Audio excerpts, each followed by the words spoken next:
Hi, subscribe to the channel, and for 1000 subscribers on the channel a video with stories for 24 hours will be released and also a bonus which you will learn about in the future. Ivan and Svetlana had been together for almost 10 years. They had 2 children, and at first glance their family seemed ideal. Ivan worked as an engineer, and Svetlana was an elementary school teacher. Their life was measured and calm until Ivan began to notice that Svetlana began to spend more time on the phone, often left home in the evenings and sometimes stayed late at work. One day, Ivan, checking his suspicions, decided to check Svetlana's phone. He knew it was too wrong, but the feeling was strong. Taking advantage of the opportunity when Svetlana took a shower, Ivan took her phone and began to look through the messages. Ivan, mentally, please, let these be just democratic conversations. However, his guarantees were confirmed. He found many messages from his colleagues, Denise. The messages were frank and clearly indicated that there was something more between them than just a work relationship.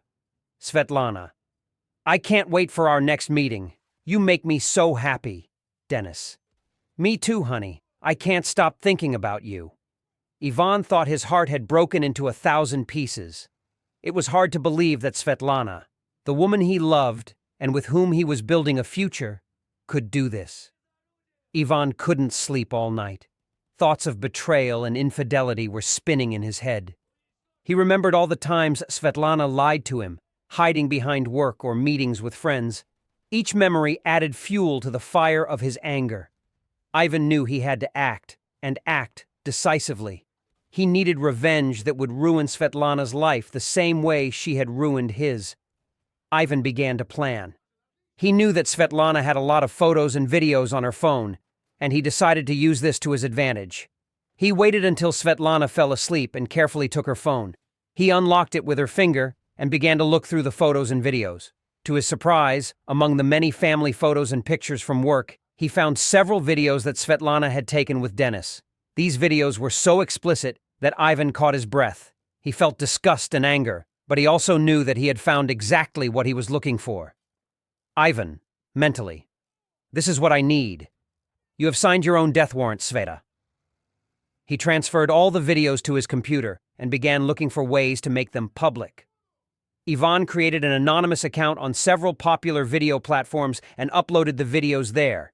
He made sure that the description mentioned that this was a video of his wife cheating on him with her colleague. Ivan, mentally, now everyone will know what kind of person you are. I will do everything to make your name a household word.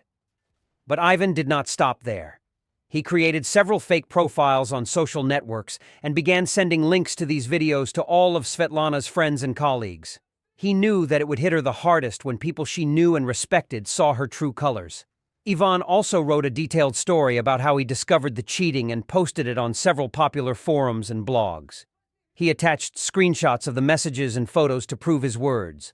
The story quickly began to gain popularity, and people actively discussed it in the comments.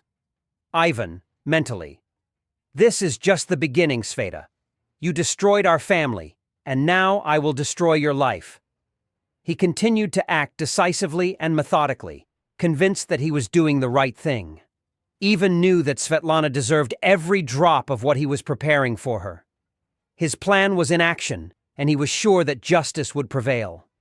Svetlana found out about the publications from her colleagues, who began to talk about her behind her back. She was shocked and did not understand how personal information could get online. When she returned home, Ivan was already waiting for her. Svetlana. Ivan, what's going on? Why are our private messages online? Ivan. You betrayed me, Sveta. Did you think you could hide it? Now everyone knows who you really are. Svetlana cried and tried to justify herself, but Ivan was adamant. He knew that she would not be forgiven. Soon their children learned about the situation, and they could not understand why their mother did this. Ivan's posts began to gain millions of views. People actively shared them, discussed them, and supported Ivan. Some offered financial assistance to support him and his children during this difficult time. Ivan began receiving offers from journalists and publishers. His story became a sensation, and many wanted to know more about his life and how he survived his wife's betrayal. Ivan decided to use this opportunity to make money and provide a future for his children. He began writing a book about his experiences, sharing details of his life, and a plan for revenge. Ivan's publications continued to gain popularity, and he earned significant income from advertising and sales of his book. He used this money to provide for his children and start a new life without. Trust and loyalty are the foundation of a strong relationship. Cheating and betrayal can destroy a family and leave deep wounds. However, even in the most difficult moments, you can find the strength to move on and start a new life. True story. My father essayed me and convinced me to essay my own younger brothers. I used to think it was normal. Father, in time now, after years I reported him, but my brothers told the police I was crazy. DW discussion around CSA and delete this post isn't going to be for the faint of heart. I'm going to speak about the essay. I endured as a boy. Please do not read on. If you don't want to know, I am not looking for help. I am an adult now who is safe, but I need to get this out, or I am going to do something horrible to myself instead. I grew up thinking my dad was my hero. As any son does, I loved him genuinely and unconditionally. I also grew up being essayed by him. I didn't understand that this wasn't normal. In fact, when I was young, it was something I actively enjoyed. My dad had a way of making it into a game I loved playing and enjoyed, but it was made very clear to me that it was a game, was to be kept completely private. My dad had a temper, and I knew already not to test him in any way. This game was only for me and my brothers, and no one else could know about it. That was crucial. And I understood that again. I didn't understand that it wasn't something just completely normal. I thought that all dads and boys did this, but it was something you just weren't allowed to talk about. Dad's game was fun, and me and my brother loved playing it. This sounds sick and effed up, but this was our fathers in time, and I liked it in a similar way. I imagine normal boys like playing football with their dads. I hit puberty when I was 11. I remember it so clearly, because I felt so grown up having hairs like Daddy. I started to explode, as Dad called it. It was like I learned a new skill or leveled up. Dad encouraged me to start playing my own games with my brothers. I was told that I was mature now, and I was in charge of them. But I knew Dad was still in charge of us all. I did what Dad told me to, and please don't judge me for it. Jesus Christ, I already want a kilometers when I think about it. When I was about 13, I started to get a bad feeling whenever Dad wanted to play the game, since I started to enjoy it less and feel like there might actually be something bad about it. I spoke to my best friend at the time, and he told me it was weird and not to tell anyone about it. F me if I just told his parents, but I was scared that somehow my dad would find out I still didn't fully understand what I was doing or why it was wrong, but I knew now that I didn't like doing it. I was 14 when I first refused to play the game with my dad. He kicked the crap out of me, gave me 2 blocks eyes, and told me if I ever refused again, he would unalive me. He told me I wasn't in charge of my brothers anymore and that I was a bad influence on them. My 2 brothers were 12 and 10. Then, and they were told I was a disgusting person for refusing to play. My dad stripped me and shut me in a locked room. It was dark and scary, and I was in there for I don't even know how long. No food, no water, no toilet, nothing. I was sorry. I begged to come out and told my dad. I would do whatever. I was told. I was sobbing, crying, begging. He let me out, and I had to talk to my brothers how they should never refuse to play the game. But I was broken by that point. I knew it was wrong. I didn't understand why it was wrong, but I knew it made me feel bad, so it couldn't be good. I knew I had to get out of there as soon as I could. I remember the last time I played a game, I was 16. My dad woke us up in the middle of the night, which was normal for us. My brothers and I shared one bed. I played the game, as I was told. By this point, it was like I switched off whenever I played, like I left my body. I don't know how to explain it. I would just do as I was told. And then when it was over, I would return to my body. I ran away the night after the last time I was 16. I had nowhere to go. I had been isolated from my friends, as my dad said there were bad influences, but I had to leave anywhere. It was better than where I was. I lived on the street for a long time. My old friend, the one who told me the game was weird and I shouldn't tell anyone about it, took me in. He thought my dad and I had a fight, and I got kicked out. I still haven't told him the truth, and I often wonder if he remembers my confession to him. I have my own apartment now, a job working at a fast food place, but whatever. and I am starting to rebuild my life. I decided that last year I would report my dad for what he did. I'm 25 now, and my effing brothers, who are 23 and 21, told the police I was crazy. They said I was on drugs and that I was bitter against my dad for kicking me out, and I just don't understand why has my dad poisoned their mind this much. Surely they know now what happened to us wasn't right. Why not join me? I got news today that the case against my dad has been dropped completely. Not enough evidence, not enough effing evidence. F this, I want to E. End it all. Right now, I want to OD and pass away. But I know if I do that, my dad wins. I don't want him to win. But I don't know if I can even keep playing anymore. Some more info provided by OP in the replies. We have no other family except dad. That's why it's been so hard for me to land on my feet. Sadly, this was the tip of the iceberg I went through, so much more. I have a good sense of everything that happened to me. A lot of people in my position block it out. But for me, it's like all those memories are so powerful, I can't not think about them. Update today marks 52 weeks of me going to therapy, and I feel so proud of myself. Therapy has been really difficult for me, more difficult than I ever thought it would be when I started. I don't know, I expected my therapist to just be able to fix me within a couple of sessions, but it's 52 sessions. And I feel like we're still in the early days, but I have noticed an improvement in myself.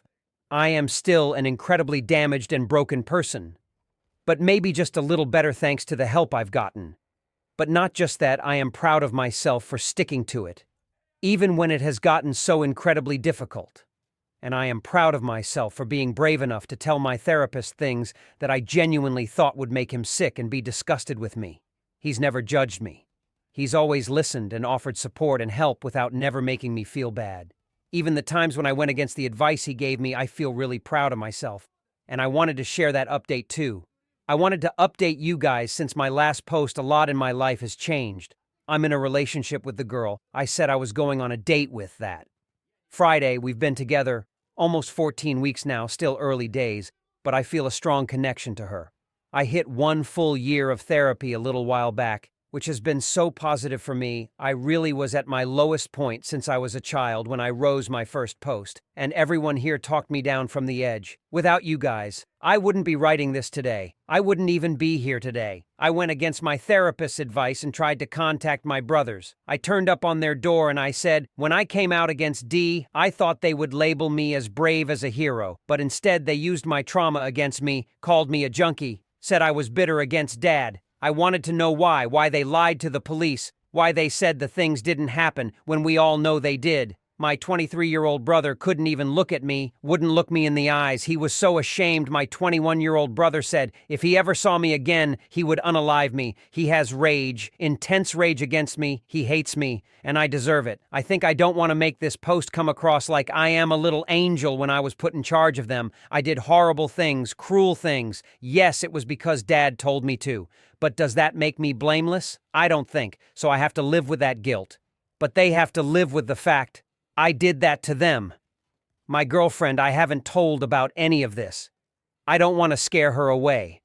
My therapist told me I should be more open with her people when they find out what I went through. They start to look at you different, like you're not a person anymore, just a walking sack of trauma. They start to walk on eggshells. I had friends who knew turn-off movies before when they get to scenes about abuse, like for example, I was watching Dr. Sleep. There's a scene where a young boy is UN alive by the vampire people. My friend turned it off when we were watching it. I could feel her eyes on me like I was about to snap. All I could think is I want to watch this movie.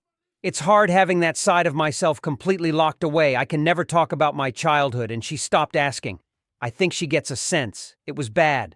I'm still hopeful that one day my brothers will forgive me for what I did and will help me get justice for us, so I can't let go of my life until that day comes. I want to be here. I want to support them, be the person I never had when I ran away at 16. I hope I can do it. 3 story. Anton had been feeling for several weeks that something was wrong. Elena began to move away from him. Her gaze was somehow empty, and her excuses about delays at work became more and more strained. Anton decided that something needed to be done, and one evening, when Elena again said that she would be late, he decided to return home early. He quietly opened the door and walked into the hallway. The apartment was strangely quiet, which only increased his suspicions. He froze in place when he heard muffled voices from the bedroom. His heart beat faster. He walked to the bedroom door and carefully opened it to see what was happening inside. Anton saw Elena in the arms of a rude man whom he had never seen before. The man was dressed in a tracksuit and looked like a typical gopnik. They sat on the bed, and the man held Elena by the shoulders, pressing her to him. "Mark, please," Elena whispered, her voice trembling. "You know that Anton can return at any moment." "There's still time," the man grinned, kissing her. "He still won't understand anything." Anton felt the ground disappear from under his feet. He couldn't believe his eyes and ears. His hands shook with anger and pain. Unable to restrain himself, he suddenly opened the door and entered the room. "What's going on here?" he shouted, looking at Elena and her lover. Elena screamed in surprise and pulled away from Mark, her face turning pale. "Anton, this is not what you think," she began. But her voice betrayed her, betraying fear and guilt. Mark, on the contrary, got out of bed with a defiant grin on his face and approached Anton. "It's none of your business," he said rudely. "Get out of here before I hurt you." Anton was not going to retreat. He took a step forward, but Mark quickly hit him in the face, forcing Anton to step back. Mark continued to throw punches until Anton fell to the floor, blood flowing from his nose and lips. Elena screamed, but did not dare to intervene. She stood in the corner, trembling with fear. "Do you understand me?" Mark asked, leaning over Anton. "This is my home now. Get out, and don't come back." Anton, gathering his last strength, stood up and looked at Elena, who did not dare meet his gaze. "Elena, how could you?" he asked, his voice trembling with emotion. "How could you betray me like that?" But she was silent, not knowing what to say. Anton, feeling that he could no longer stay here, slowly left the apartment, leaving his life and everything he knew behind a closed door. After Anton found Elena with Sergei, he felt destroyed. His world collapsed in an instant. Sergei, noticing Anton's confusion, decided to finally show who was in charge now. Anton lay on the floor, breathing with difficulty after Sergei's blows. His lips were split, and blood was flowing from his nose. He tried to muster the strength to stand up, but his body refused to comply. "Do you understand me?" Sergei asked rudely, leaning over Anton. "This is my home now. Get out, and don't come back." Elena stood in the corner of the room, her eyes full of fear and regret. She didn't dare intervene, knowing that her actions had led to this terrible situation. Rising to his feet with difficulty, Anton leaned against the wall to stay upright. He looked at Elena, pain and disappointment in his eyes. "Elena, how could you?" he asked, his voice trembling. "How could you betray me like that?" Elena could not meet his gaze. Her eyes were full of tears. She understood that she had made a terrible mistake, but did not know how to correct the situation. Sergei, tired of this scene, stepped towards Anton and grabbed him by the collar of his shirt. "I said get out," he shouted, and pushed Anton out of the room into the corridor. Anton stumbled, but stayed on his feet. Sergei followed him, continuing to push and kick him until they reached the front door. Anton tried to resist, but his strength was running out. "You are not a man if you allowed your wife to cheat on you," Sergei grinned.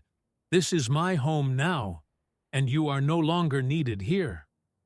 Sergei opened the door and literally pushed Anton out. Anton fell to the ground. His heart was broken. He heard the door slam behind him and realized that he had lost everything: his home, his wife, his dignity. Elena, standing outside the door, felt guilty and helpless. She wanted to open the door and help Anton, but knew that Sergei would not allow this. She was trapped by her own mistakes and weaknesses. Anton rose from the ground and, feeling tears streaming down his face, slowly walked away from the house that was no longer his. He knew he had a difficult road ahead of him to recover, but he was determined to take his life back and punish those who had hurt him. Anton lay on the floor, barely breathing after Sergei's blows. His lips were split, and blood was flowing from his nose. He tried to muster the strength to stand up, but his body refused to comply. "Do you understand me?" Sergei asked rudely, leaning over Anton. "This is my home now. Get out and don't come back." Elena stood in the corner of the room, her eyes full of fear and regret. She didn't dare intervene, knowing that her actions had led to this terrible situation. Rising to his feet with difficulty, Anton leaned against the wall to stay upright. He looked at Elena, pain and disappointment in his eyes. "Elena, how could you?" he asked, his voice trembling. "How could you betray me like that?" Elena could not meet his gaze. Her eyes were full of tears. She understood that she had made a terrible mistake, but did not know how to correct the situation. Sergei, tired of this scene, stepped towards Anton and grabbed him by the collar of his shirt. "I said get out!" he shouted, and pushed Anton out of the room into the corridor. Anton stumbled, but stayed on his feet. Sergei followed him, continuing to push and kick him until they reached the front door. Anton tried to resist, but his strength was running out. "You are not a man if you allowed your wife to cheat on you," Sergei grinned. "This is my home now, and you are no longer needed here." Sergei opened the door and literally pushed Anton out. Anton fell to the ground. His heart was broken. He heard the door slam behind him and realized that he had lost everything: his home, his wife, his dignity. Elena, standing outside the door, felt guilty and helpless. She wanted to open the door and help Anton, but knew that Sergei would not allow this. She was trapped by her own mistakes and weaknesses. Anton rose from the ground and, feeling tears streaming down his face, slowly walked away from the house that was no longer his. He knew he had a difficult road ahead of him to recover, but he was determined to take his life back and punish those who had hurt him.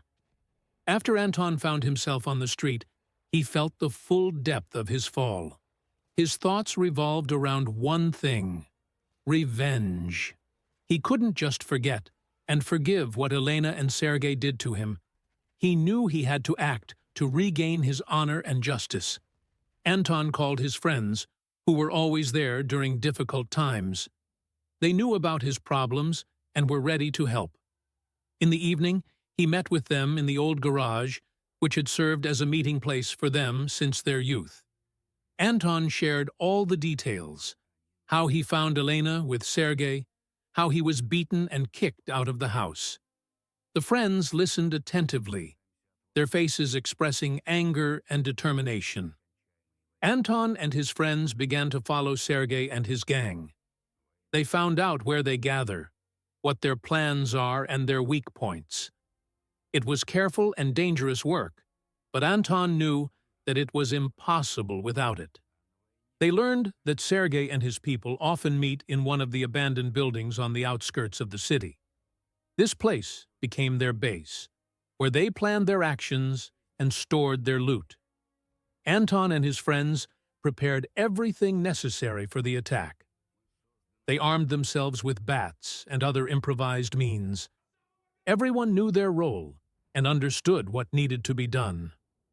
"We must do this quickly and without unnecessary noise," Anton said. "Our goal is to neutralize them and hand them over to the police." They also made sure that they had evidence of the criminal activities of Sergei and his gang.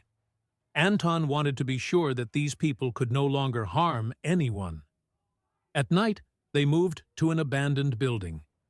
Anton and his friends quietly surrounded the place and began to act. They rushed in, taking Sergei and his men by surprise. A brutal fight broke out, but Anton and his team were ready for it. Sergei tried to resist, but was quickly defeated. His gang was neutralized, and all evidence of their crimes was collected. Anton called the police and reported the location of the gang. The police quickly arrived on the scene and arrested all members of the gang, including Sergei. They were accused of various crimes and sent to jail. After that, Anton and his friends returned to his house. Elena was shocked to see Anton surrounded by his friends. "Anton, what are you doing here?" she asked fearfully. "I'm coming home," he answered coldly, "and you must leave." Anton and his friends kicked Elena out of the house, leaving her only her personal belongings. She was left without money and on the street, not knowing what to do next.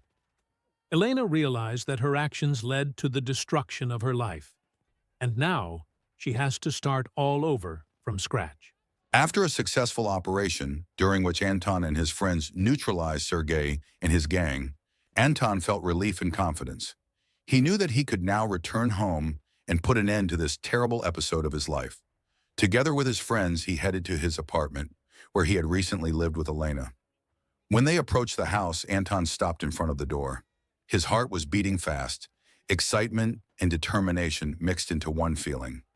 He took a deep breath and knocked confidently. Elena, hearing the knock, went to the door. She did not expect to see Anton and his friends, and her eyes widened with fear and surprise. "Anton, what are you doing here?" she asked in fear, opening the door. Anton stood on the threshold. His gaze was cold and unwavering. "I'm coming home," he said firmly, "and you must leave." Elena, realizing what had happened, tried to find an excuse, and tears came to her eyes. "Anton, please listen to me. I didn't want this to happen. Give me a chance to explain." Her voice trembled. Anton raised his hand, stopping her. "Your words don't mean anything to me anymore, Elena. You betrayed me and destroyed our family. Now you must leave." Elena realized that no amount of persuasion or tears would be enough to change his decision. She nodded slowly, understanding the gravity of the situation. Anton's friends began to collect her things, leaving her only the essentials. Elena, standing at the threshold, watched as her life fell apart before her eyes. She realized that she had lost everything: her home, her husband, her stability. Her tears flowed down her cheeks, but she understood that nothing could be changed. When all of Elena's things were collected, Anton gestured to her at the door. "Go away," he said quietly but firmly. Elena left the apartment, her gaze full of pain and regret. She paused for a moment, hoping that Anton might change his mind, but his eyes remained cold. "Anton, forgive me," she whispered before leaving. Anton closed the door behind her and felt a heavy burden fall from his shoulders. He turned to his friends who stood nearby, ready to support him. "Thanks, guys," he said, his voice full of gratitude. "I couldn't have done it without you."